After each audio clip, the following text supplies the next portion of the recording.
안녕하세요. 네, 손이라도 안 잡고. 네, 어휴.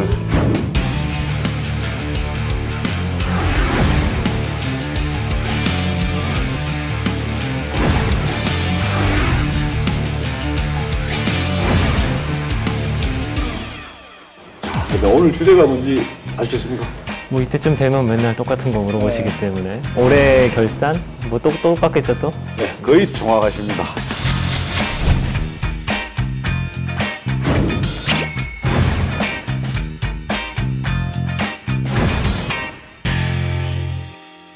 그래프를 한번 먼저 보셨으면 좋겠습니다. 그래프를 보시면 서울은 약간 좀 완만하게 올랐던 거랑 다르게 인천하고 경기는 거의 롤러코스터? 그리고 그렇죠. 최근에 뭐 누리호 네. 뭐 거의 뭐 로켓처럼 올라갔는데 왜 이랬을까요? 좀만 정리 좀 해주십시오. 올해 같은 경우에는 그 서울시장 자체는 낮고 경기하고 인천이 높았다고 하시는데 그 작년을 보게 되면은 서울이 제일 높았고 인천 경기가 좀 낮았거든요. 이게 뭐 몇 가지 해석이 있겠지만은 서울이 이제 너무 올라가니까 올라간 상태에서 조금 멈칫하는 거고 이 사람들이 밖으로 나가서 바깥쪽을 가격을 올리는 게 아니냐. 그렇게 보는 게 하나 있을 수 있을 것 같습니다.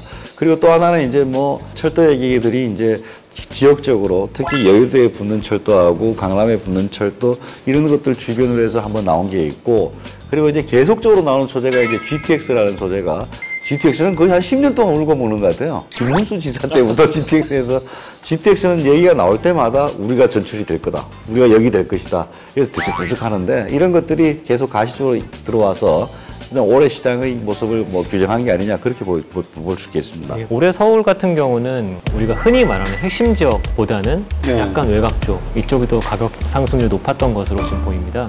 노도강이라든가 뭐 이런 것들이 많이 올랐는데 사실 이제 뭐 순환매적 성격이 있는 게 아니냐 이렇게 볼 수도 있을 것 같아요. 뭐 강남의 고가가 오르고 나서 딱 오르면은 이 친구들이 10억이 올랐으면 우리도 한 2억 원 올라야 되는 거 아니야? 이렇게 따라오고 지역별로 이렇게 가는 형상이 하나가 있고 또 하나 상품별 어떤 순환매 성격도 있습니다. 이게 아파트가 오르면은 아파트에서 밀려난 사람이 연립빌라 가서 또 올리고 그 다음에 이제 단독주택까지 이제 밀려나가지고 가격이 올라가는 이런 현상이 있는데 이게 한 번 돌면 또 한 번 다시 뭐 고가, 강남 고가 이렇게 돌겠죠. 또 특이할 만한 거는 이제 내년 7월 전세 계약 갱신 했을 때의 두려움입니다. 지금 여기서 돈을 조금 더 보태서 6, 7억, 7, 8억짜리라도 뭘 사야 되는 게 아니냐. 이 수요가 어마어마하게 번져나가는 것 같아요. 좀 전에 말씀드린 경기도 가격 상승도 그런 영향도 좀 있는 거고요. 그래서 그런 식으로 해가지고 이제 좀 실수요자, 전세난으로 인한 패닉바잉 그런 것들이 이제 노동을 끌어올리는 그런 현상이 아닌가라고 보여집니다. 네. 외곽 지역도 상당히 많이 올랐지만 사실 올해 안 오른 것처럼 보이지만 고가 지역, 인기 지역이라고 할 수 있는 강남 서초도 사실 올해 2자릿대 이상 상승을 보이고 있거든요. 그렇죠. 수도권 아파트 시장은 정말 말씀하신 대로 엄청난 뜨거운 시장을 보여줬었는데 좀 올해 약간 전국적으로 봤을 때 특이한 시장이 한 2가지 정도 나타난다고 지금 지표로 보이고 있습니다. 좀 어떻게 보십니까? 뭐 대구하고 세종시를 얘기하고 있는데 전반적으로 이렇게 많이 오르는 지역들이었는데 최근에 미분양이 좀 나타난다. 뭐 그런 얘기들이 좀 나타나는 것 같습니다. 그래프로 한번 보시게 되면은 대구가 미분양이 뭐 106%나 증가했다. 전월 대비 7, 8월 통계고 전북 같은 경우에는 뭐 37% 정도 증가한 걸로 나타나고는 있습니다. 예, 저는 사실 이거가 약간 좀 착시가 있다고 생각을 하는 게 이게 지금 미분양 숫자 자체가 너무너무 낮기 때문에 대구 같은 경우도 뭐 한 2,000세대 가까이 미분양이 있다고 해도 이게 옛날에 미분양과는 뭐 비교도 할 수 없을 정도고 특히 지금 이런 지표에서 항상 빠지는 게 뭐냐면 준공업 미분양인데 맞습니다. 악성 미분양. 지어진 지 한참 비어있는 집들은 또 엄청 없거든요. 그렇죠. 그래서 이런 것들 한번 잘 보면은 이게 2,000세대라는 그런 미분양 숫자가 정말 우리가 시장에 엄청난 충격을 줄 정도로 많은 거냐는 좀 약간 아닌 것 같다는 생각이 일단은 있어요. 매수 우위 지수를 봤을 때 이제 지난달 대비로 절반으로 떨어진 지역이 또 하나 있더라고요. 그게 이제 세종시인데 뭐 뚝뚝 떨어지고 있고 뭐 세종 뭐 분원 국회 분원 얘기도 나오고 있는데 거기에 대해서는 뭐 어떻게 생각하세요? 그게 가면은 뭐 엄청 좋아질 것이다. 그런 얘기들이 좀 있었잖아요. 저는 세종 그 국회 분원 이슈는 그냥 아무것도 아니었던 것 같아요. 왜냐면 국회 자체가 세종시로 완전 이전하는 것도 아니고 그렇죠. 그냥 하나 더 생기는 거에 불과하면 그걸로 세종시에 집 살 사람은 없잖아요. 그렇죠. 그거는 그냥 이벤트죠. 행정수도에 이제 걸맞는 그런 시설들이 이렇게 하나씩 온다. 이야기거리는 될 수 있지만 제가 봤을 땐 그게 직접적인 상승 요인은 아니었다고 원래부터 봤거든요. 그래서 세종시의 집값이 올라가는 건 그런 이제 이슈거리보다는 세종시가 벌써 조성된 지가 10년 가까이 되니까 덤프트럭이 안 다니게 될 때가 됐거든요. 다 완성이 됐으니까. 그게 첫 번째 이슈라고 보고 있고 빈 땅들도 엄청 많죠, 옆에. 그렇죠. 그런데다가 또 뭐 아파트를 더 짓네 마네 뭐 그런 얘기들이 정부에서 공급 계획을 발표를 하니까 그러면 또 나오는 거 아니야? 그러면 세종시에 있는 분들은 청약통장이 살아있잖아요. 그렇죠. 저거 해야지 뭐 이런 생각들이 드니까 이런 것들이 좀 복합적으로 작용이 된 것 같은데 근데 요즘 잘 보면 세종시 옆에는 엄청나게 많이 오릅니다. 공주, 청주는 막 폭등 중이고 서울 수도권 비슷한 현상이네요. 그래서 저는 세종시랑 서울이랑 똑같은 것 같아요. 서울이 아까 말씀하신 것처럼 조금 덜 올랐고 주춤하고 주변은 확 오른 것처럼 네, 저도 이제 세종시에 대해서는 우려를 안 하는 게 우리나라의 최고의 공무원들이 다 그게 모여 있잖아요. 자기들이 가진 자산이 이제 그 아파트일 텐데 그게 떨어뜨린 정책을 하지 않을 것 같아요. 자, 이제 새로운 주제를 한번 넘어가도록 하겠습니다. 이번 정부 들어서는 2달에 한 번씩 깜짝깜짝 쇼가 발표됐는데 올해도 역시나 상당히 깜짝 쇼가 많았습니다. 그래서 이제 토픽을 몇 개를 만들었는데 대략 한 10개 정도 만들었네요. 그거 일단 한번 보실까요? 네, 좀 보겠습니다. 네, 어이구. 엄청나네요, 다들.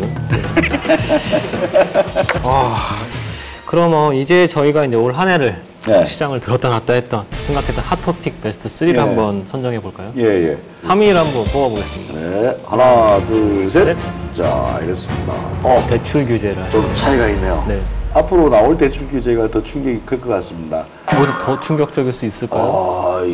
뭐 어마어마한 충격이 오지 않을까. 지금 금리도 그렇고 대출 규제도 계속적으로 할 것 같고 최근에 또 사실 무서운 게 총액 제한이 있습니다. 네. 총액 제한은 시장에 어마어마한 쓰나미가 될 수도 있거든요. 이게 이제 지금까지는 좀 잘 하고 있지만은 앞으로 이게 어떻게 될지 이것들이 지금까지 영향은 좀 작을지 몰라도 좀 커질 것 같아. 그래서 저는 대출 규제를 뽑았습니다.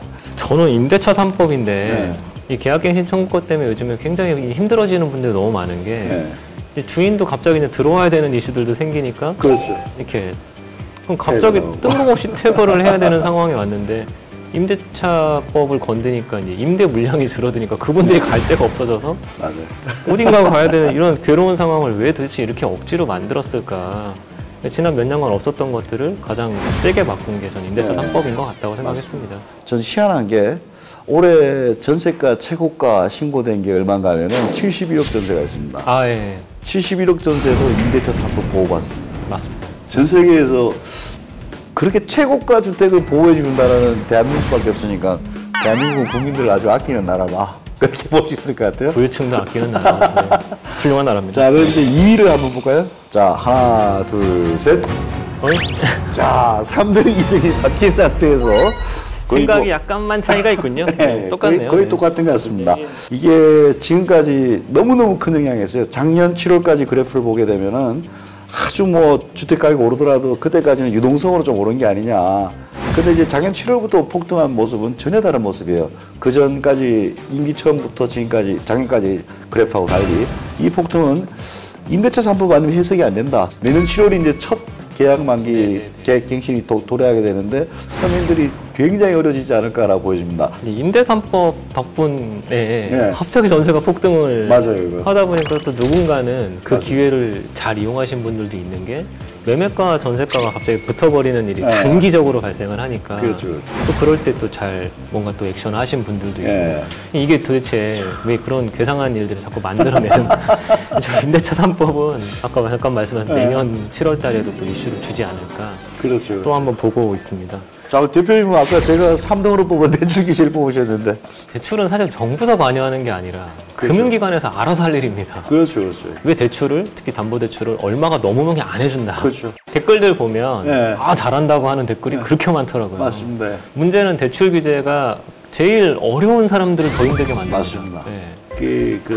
돈이 많은 분들, 뭐 예를 들어 갑자기 사업이 잘 됐다거나 아니면 코인으로 대박이 났다거나 주식으로 돈 많이 버신 분들은 대출 필요 없잖아요. 그냥 현금으로 탕 사면 되는데 진짜 대출이 필요하신 분들은 내 주거를 확보를 새로 하던가 예. 아니면 좀 바꾸시려는 분들이 막히는 거잖아요. 그렇죠. 그래서 전 대출 규제가 왜 실수요자들을 괴롭히느냐. 그래서 전 대출 규제를 진짜 많은 그 층을 힘들게 하는 그렇죠. 가장 안 좋은 대책 중에 하나라고 생각을 해요.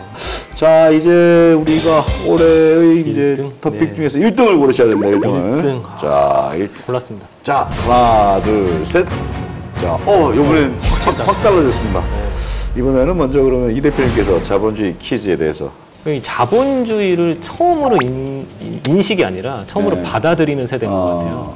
이제까지는 뭔가 돈을 많이 버는 거는 네. 되게 천박하다고 생각들을 하셨는데 그렇죠. 요즘 젊은 세대들은 그런 거 없더라고요. 요즘 이 자본주의 어린이들은 아, 열심히 한 사람이 돈을 많이 벌어가는 게 당연한 거 아니냐. 예. 그럼 부동산 시장 접근도 공부를 더 많이 해서 예. 뭔가 하는 게 맞지 않냐는 게 첫 번째가 있고요. 예. 전 두 번째가 사실 놀라운데 예. 이 자본주의를 인식을 하시는 분들은 모든 것들을 비용으로 인식하기 시작을 합니다. 아, 그러니까 세금도, 보유세도, 취득세도, 양도세도 예. 비용이라고 생각하고 접근하신다는 게 예. 너무너무 무서운 건데 예. 여기 취득세 1,000만 원 더 나오는데 예. 5천만 원 더 벌 수 있어?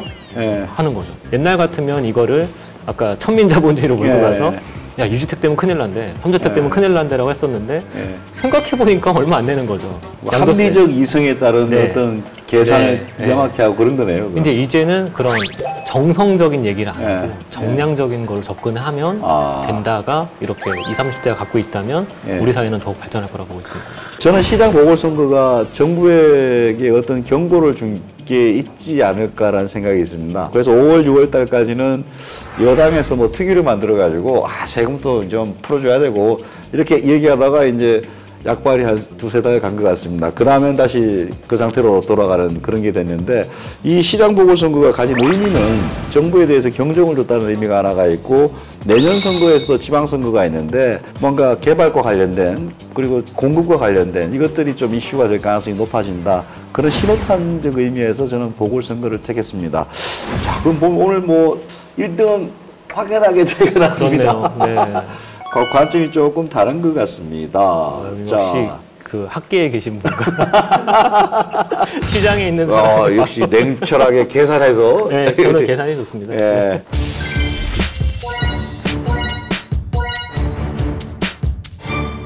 2021년도 한번 알아봤는데요. 네. 한 줄로만 좀 정리해 보실까요? 혼란의 시대에 믿을 게 하나도 없다.